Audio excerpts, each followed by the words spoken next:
No niin, tässä Helsingissä käveltiin kadulla.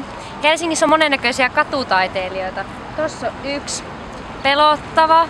En haluaisi antaa ollenkaan rahaa. Näen painajaisia. 1/5.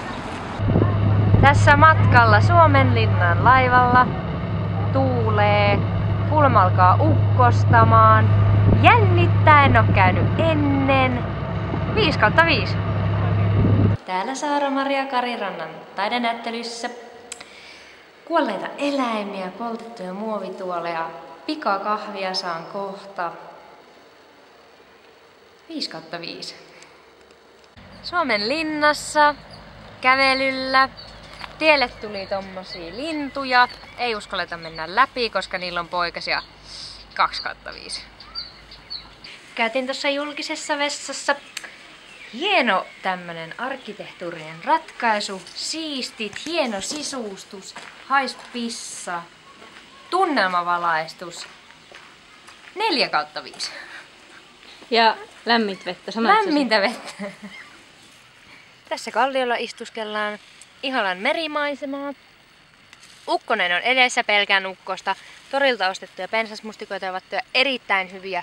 Ei sada vielä ainakaan. Elämä höllii. 5/5.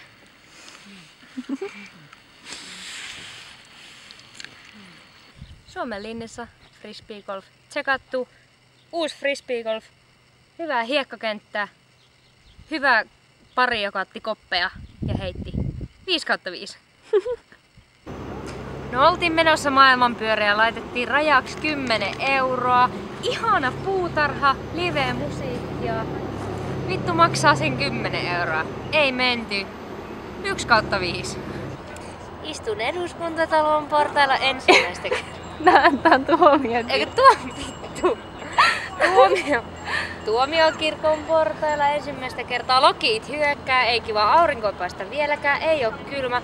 Matkalla ostamaan mulle paitaa. 4/5. Eduskuntatalon. Siis tuomiokirkkoalue.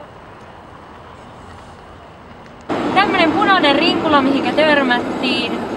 Hyvä vaihtaa kulmiset, jopa juoruja. Kiva piristävää väri. Vähän epämukava istua. 4/5.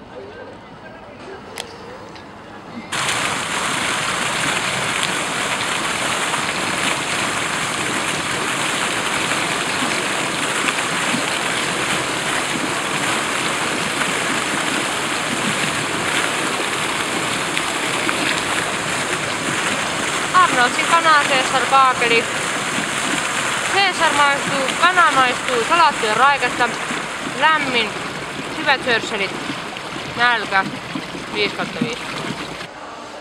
No, millaiset fiilikset ennen elokuvaa? Pinkinossa ensimmäistä kertaa Helsingissä. Popcornit maistuu, seura maistuu, ihanaa päästä pehmeäseen tuoliin. On ottanut nää pahattareen. 5/5.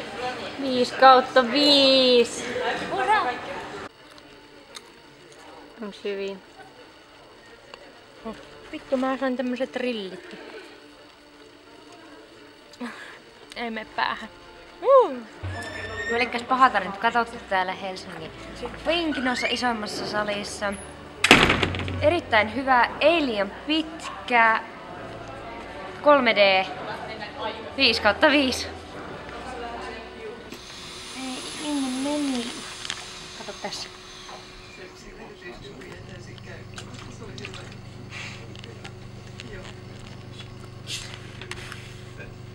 Onks hyvää jaffaa? Väri hyvä, maku hyvä, tuttu turvallinen, hiilihapot lähtenyt. 4/5.